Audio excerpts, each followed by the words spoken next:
ইছামতি নদীর বুকে অবস্থিত উত্তর চব্বিশ পরগনা জেলায় একটি শহর হল বসিরহাট।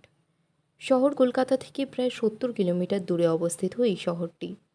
নদী মাতৃক হওয়ায় বসিরহাটের বিভিন্ন স্থানে বিভিন্ন পর্যটন স্থান গড়ে উঠেছে, যার মধ্যে অন্যতম হল টাকি রাজবাড়ি ঘাট, যেটি একেবারে ইছামতি নদীর তীরে গড়ে উঠেছে। দূর দূরান্ত থেকে বহু মানুষ এখানে ঘুরতে আসেন এবং তাদের মতে এই এলাকার মূল সৌন্দর্য সঞ্চার করছে এই ইছামতি নদী।